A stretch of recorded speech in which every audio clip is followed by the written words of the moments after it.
Aku mau nanya dulu satu pertanyaan sama kalian, tapi jawab dengan jujur ya. Kira-kira. Kalau misalnya Ahok kemarin lolos jadi gubernur daerah khusus Jakarta, ketika dia memantau banjir, dia bakalan jalan kaki atau naik helikopter? Eh? Pasti jalan kaki, nggak mungkin dia naik helikopter, ya kan?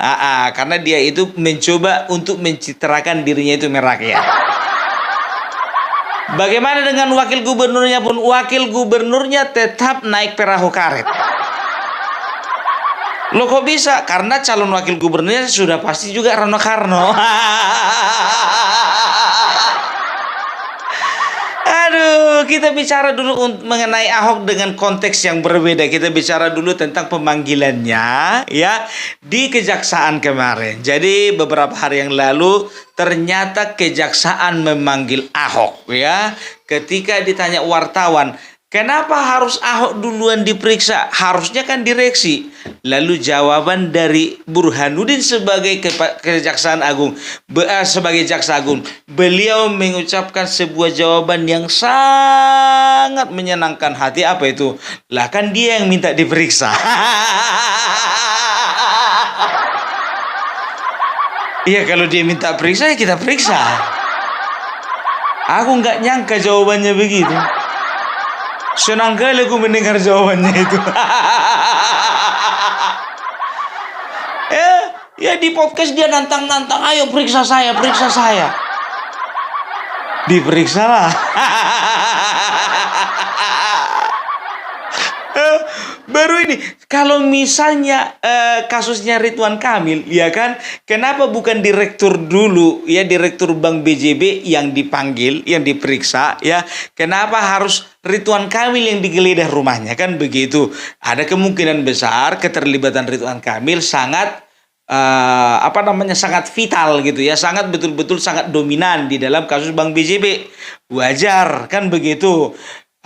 Rumahnya Ridwan Kamil, meskipun harusnya rumah direktur dulu kan begitu. Nah ini ya kan harusnya rumah direktur atau misalnya direkturnya dulu, direksinya dulu diperiksa ya. Ini jadi komisaris dulu. Karena apa? Karena diminta. Tapi jarang-jarang lu ada kejadian seperti itu, betul. Ini kita acungi juga jempol sama si Ahok ini ya. Baru ini ada pejabat minta diperiksa. Biasanya pejabat itu menghindar kalau diperiksa. Udah menghindar lari. Hebat dia minta diperiksa. Ujung-ujungnya diperiksa kok kan. Ahok. Dan tahu enggak kalian ya berapa lama dia di dalam itu menjalani pemeriksaan. Dia masuk dalam di gedung kejaksaan ya, masuk jam 8.30, keluar jam 18.25.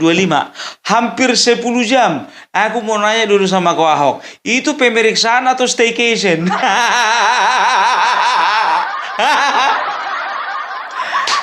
Staycation di hotel, bukan di gedung kejaksaan. Staycation kok di gedung kejaksaan? 10 jam. Kalau aku jadi dia 10 kali ngocok kopi, 2 kali tidur siang, sekali berenang. Itu kalau staycation. Nekat sih lu, minta diperiksa. Tapi gentleman, kita acungi jempol dulu ya. Kita berikan tepuk tangan untuk Mr. Ahok. Tapi tahu enggak kalian ya, ini di media manapun diliput ini. Tahu kalian apa tanggapan Ahok ya? Ternyata Ahok terkejut. Kenapa Ahok terkejut? Ternyata data yang dimiliki kejaksaan jauh lebih banyak daripada yang dimiliki si Ahok. Yalah keluar-keluarmu kemarin. Saya punya banyak data, semuanya rekaman aja. Notulen saya catat. Rekaman juga ada semuanya. Pokoknya datanya lengkap. Dia bawa lah dokumen yang sebanyak 2 lembar itu. Rupanya kejaksaan punya 20 lembar.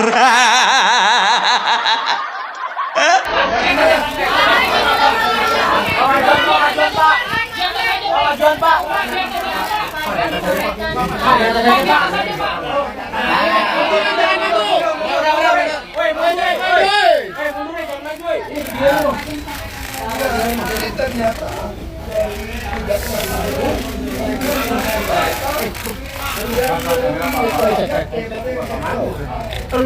saya tahu cuma sekali, dia tahu ketawa. Saya juga kaget-kaget juga jika tahu penelitian ini ada kuota ada tangan transfer kerja apa dia jelas. Saya juga kaget-kaget.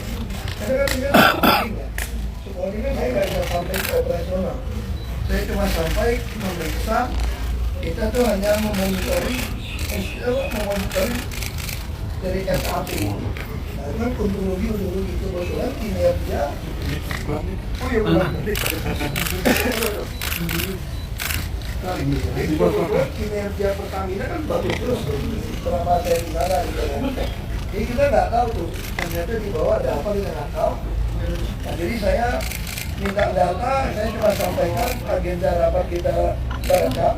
Tercatat, silakan tidak bisa tanggung untuk meminta dari Pertamina.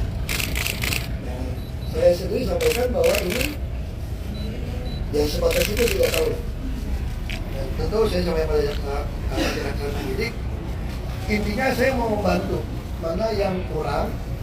Nanti setelah dia dapat data-data dari Pertamina, setelah mereka pelajari, semua rapat kan kita ada rekaman dan catatan. Nanti kalau butuh saya lagi, ya saya datang lagi lah. Saya kadang nggak perlu main malam-malam, buka puasa dulu. Ada pengarahan apa itu ada di mana? Kalau soal nanti kenapa nggak dikerjakan, ya kita ada teguran, kenapa bapak kayak sama direksi. Nggak ada. Kan Pak Om juga sempat pengen semua dokter itu yang kick ya kita itu biar makanya saya dari dulu ngotot bikin RKPP kan, semua ada supply hair stock tapi bukan satu pemenang. Kita pengen pakai standar di katalog supaya tinggal beli sehingga stok ketahanan energi Indonesia bisa berkembang bukan sampai setahun. Kalau kita yang lakukan bisa 50 miliar. Ya orang stok kita langsung beli. Yang kalau sudah stok, kan pernah kejadian misalnya gitu kan. Agar lihat lagi dia rugi dia nggak mau kirim kelabaran kita. Kaget dia ya, mulai dari dokumen-dokumen penyelewengan kebijakan, dokumen-dokumen penyelewengan pembelian, dokumen-dokumen transferan, semuanya ada lengkap sama kejaksaan. Makanya di sini membuktikan, dengarkan Banteng, Onta, pembenci Jokowi, pembenci pemerintah. Pembenci Prabowo Gibran, ku bilang sama kalian, jadi tidak perlu pemerintah membuktikan bahwasanya kejaksaan melakukan pekerjaannya sesuai dengan SOP tanpa pesanan, tanpa intervensi. Ya, Ahok sudah membuktikannya. Ya, Ahok sendiri yang mengatakan kan bahwasanya data yang dimiliki oleh kejaksaan lebih lengkap daripada dia.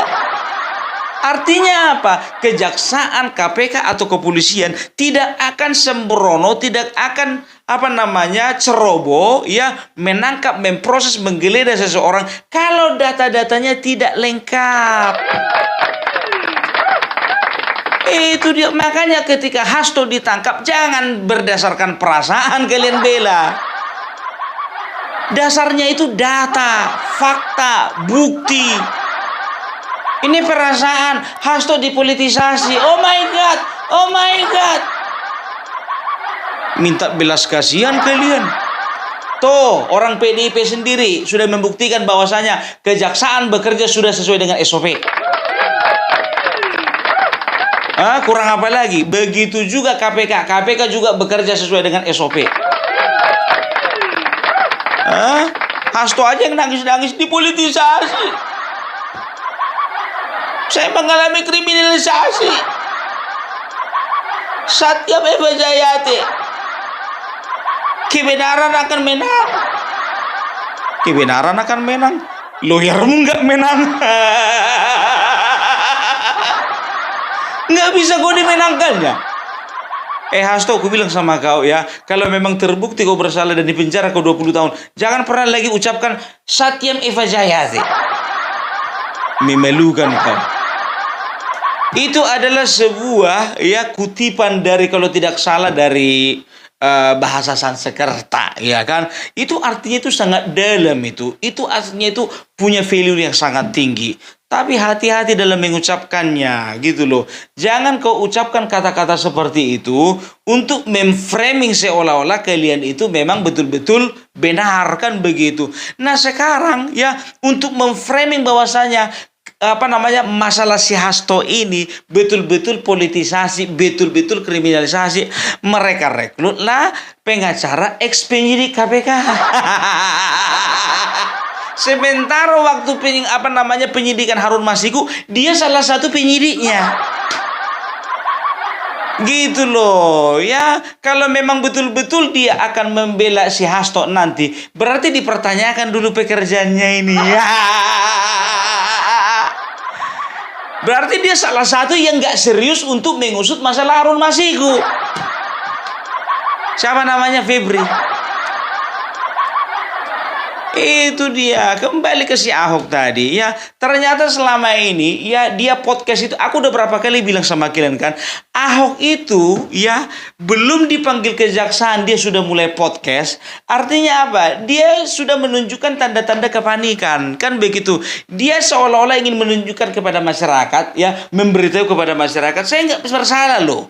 Saya nggak bersalah, saya nggak ada sangkut paut kepada untuk masalah ini. Sedangkan dia pun juga ya ketika ditanya oleh kejaksaan, dia katakan apa? Saya tidak tahu menau masalah operasional. Yang saya tahu adalah masalah pengawasan, dan saya juga tahu masalah untung rugi itu dari laporan RAB. Kau gajimu 170 juta. Setahun berarti sekitar 1,7 miliar. Lain bonus. Itu cuman gaji loh. Ya, kalau bisa dikatakan 170 juta itu cuman gaji. Biasanya kalau ada bonus, tunjangan apa segala macam, ya, itu bisa mencapai 500 juta gajimu sebulan, ya. Berarti kau ngawasin apa? Cuman ngawasin RAB. Dan itu pun juga kau sendiri mengaku bahwasanya kau tahu ada untung rugi perusahaan dari RAB. Komisaris sama kayak kau. Makanya kau nggak mau kau ditunjuk sebagai direktur. Kau kan ngaku kemarin di Mata Najwa, saya nggak mau ditunjuk jadi direktur. Nanti saya nggak bisa main golf lagi. Berarti udah jelas kerjamu selama ini pengawasan sambil main golf, atau main golf sambil pengawasan. Nggak fokus kau sama kerjamu. Udah kelihatan dia cuci tangan kan? Coba bayangkan kalian ya. Apa katanya tadi? Dibilang katanya apa? Saya nggak tahu menau masalah operasional. Ngapain kau digaji? Kau besar-besar kau di situ, kau bulat-bulat. Kalah apa? Ini dengar kalian sendiri nih ya. Orang yang membela-bela Ahok ya, yang mengatakan bahwasannya Ahok nggak bersalah. Kita bukan berbicara masalah salah nggaknya Ahok. Masalah salah atau tidak selalu dibuktikan di persidangan. Ya, itu dia. Kita akan melihat prosesnya bagaimana. Ya, kita nggak tahu biasanya. Kalau sekarang saksi, tunggu aja nanti beberapa bulan jadi tersangka. Jadi kesalah aku. Ini kau tuding lagi pemerintah, kau tuding lagi rezim, kau tuding lagi si Anu, kau tuding lagi presiden. Nanti tunggu ganti rezim dulu. Kalian semua akan kupenjarakan. Keluarnya sekarang, udah duluan dipenjara orang itu. Makanya ngamuk-ngamuk Andre Rosiade ya kan, seorang anggota dewan dari Gerindra. Dia katakan apa? Jangan kasih panggung untuk orang yang nggak tahu sama sekali. Berarti nggak apa-apa kerjanya ya. Kau itu digaji, ditunjuk kau ya melalui Menteri BUMN, dia Erick Thohir ditunjuk oleh karena kasihannya Bapak Jokowi ngelihat kau. Berharap kau itu yang pertama bisa dapat gaji. Yang kedua bisa kau awasi. Sebetulnya Bapak Joko Widodo ya ingat ini. Bapak Joko Widodo sudah terlanjur percaya sama yang namanya Ahok ya. Makanya dia menempatkan Ahok sebagai komisaris. Tapi sebetulnya Ahok juga sudah mengakui bahwasanya dia pernah ditawari Bapak Jokowi untuk jadi direktur. Mau direktur mau komisaris ya, sebetulnya Bapak Joko Widodo menempatkan yang namanya Ahok itu untuk bersih-bersih di Pertamina, tapi dia tidak lakukan dengan maksimal.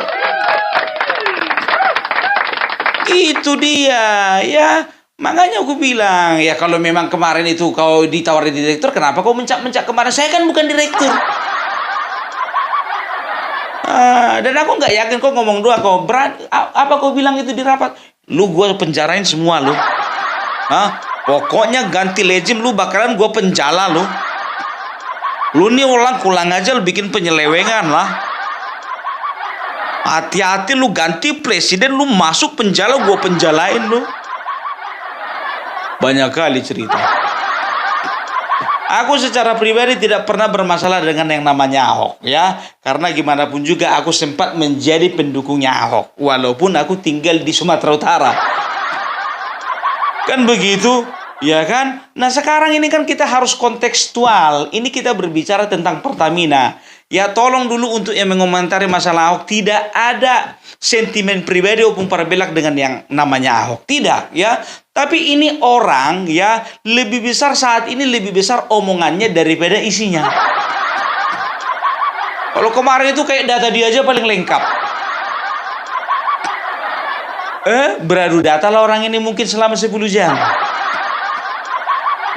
Coba Pak Ahok keluarkan dulu data-data kira-kira berapa orang yang kira-kira menurut Pak Ahok yang melakukan penyelewengan. Kalau menurut saya Pak datanya itu ada sekitar 3 orang. Oh 3 orang. Data kami 9. Masa iya Pak? 1 poin loh Pak Ahok. Berarti Pak Ahok tidak menjalankan tugas Pak Ahok dengan benar. Sekarang masalah Pak, masalah permainan ya. Ada beberapa perusahaan dan juga ada beberapa rekanan yang terindikasi bermain di belakang ini semuanya.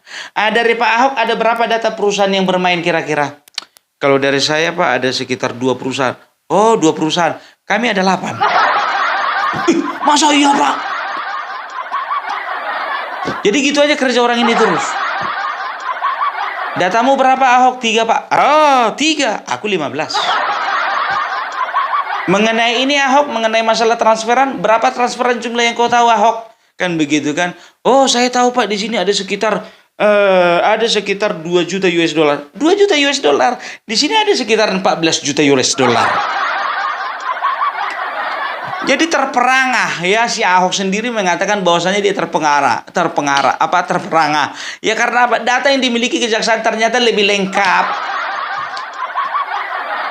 Kesal Burhanuddin, Jaksa Agung, makanya duluan diperiksa.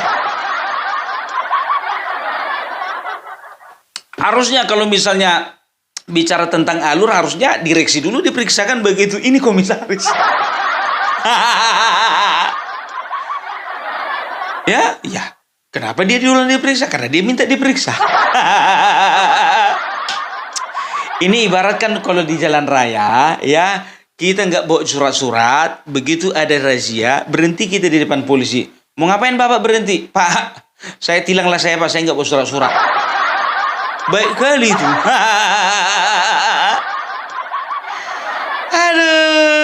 Aduh, sengklek. Itu dia makanya aku bilang, ya Ahok, ya apapun yang menjadi tugas dan tanggung jawabmu, kalau kau lakukan dengan benar, paling tidak itu tercium samamu. Yang itu pertama. Baru yang kedua, harusnya ada tindakan dari seorang yang namanya Ahok. Ya, jangan kejadiannya kemarin, keluar-keluarnya sekarang. Berarti ada apa? Ya, kau tidak mau membeberkan semuanya. Ya, kau katanya kau di bawah tekanan. Ya, di bawah tekanan. Kalau orang bekerja di bawah tekanan kan nggak enak. Maunya kau resign. Ini betah kau selama hampir 5 tahun. Itu pun kau resign, kau minta berhenti karena apa? Karena nggak sesuai pilihanmu dengan pilihan Jokowi. Pilihanmu dan pilihan partaimu ke Ganjar, Bapak Jokowi ke Prabowo. Kan begitu, maunya kalau misalnya kau udah mencium, kalau misalnya memang dia jeli, contohnya, nggak nyampe setahun dia udah bisa cium siapa yang bermain. Bisa saja toh, ya, dia itu bekerja sama dengan kejaksaan. Bisa, kenapa enggak? Ya, apalagi seorang pejabat. Kalau Opung Parbelak mungkin ya enggak. Tapi kalau seorang Ahok waktu itu jadi komisaris utama, ya, dia mencium ada aroma permainan, ya, semua data, semua laporan, semua data-data cash flow, ya, jual beli, ekspor impor, semuanya, ya, bawa itu semuanya, pelajari dulu. Setelah itu kau diskusi dengan tim hukummu, periksa, ya, dengan orang-orang yang ahli, dengan ada pakar di bidangnya, bawa itu semuanya ke kejaksaan. Itu baru namanya kau itu punya tanggung jawab untuk menjaga perusahaanmu supaya tidak terjadi penyelewengan, kan begitu. Nah, ini enggak, keluar ternyata datamu enggak seberapa. Gitu loh. Ya, tapi ngomong-ngomong nih Pak Ahok, ya, aku mau nanya samamu Pak Ahok. Kalau bicara tentang data Pak Ahok, ya, kalau bicara tentang data, bicara tentang rapat, bicara tentang notulen, apalagi BUMN sekelas Pertamina, itu pasti selalu ada rekamannya. Kan begitu. Ya, semua ada rekamannya, semua ada notulennya, semua ada datanya, semua ada pertinggalnya, semua ada kopiannya atau salinannya, semua, ya, ada nomor suratnya. Nggak perlu minta samamu kejaksaan, bisa minta sendiri. Pantasan datamu nggak laku. Siapa yang ngundang ini podcast kemarin? Alah. Jadi, ya, bisa dikatakan, ya, kita lihat saja lah bagaimana prosesnya, ya. Mudah-mudahan, kalau aku sih sebetulnya pesimis sih, Ahok ini melakukan penyelewengan, tapi dia melakukan kelalaian. Opung Parbelak kok agak lembek kok sama si Ahok. Ya, cuman mau dibilang, ya kan? Ya, namanya lalai. Ya, tapi tetap dia harus bertanggung jawab untuk masalah kasus Pertamina ini, oke? Jadi itulah seputar mulut besarnya si Ahok, ya. Jadi tolong kepada Adian Napitupulu, kepada Deddy Sitorus dan juga teman-temannya yang mengatakan kenapa semuanya menyasar ke si Ahok. Begitu juga Ray Rangkuti dan juga yang lainnya, kenapa semuanya menyasar ke si Ahok? Kenapa semuanya menyasar ke si Ahok? Kan si Ahok sendiri yang minta diperiksa. Kalau nggak keluar-keluar dia nggak bakalan begitu. Capek kita. Oke, itu dulu dari Opung Parbelak. Salam NKRI, NKRI harga mati.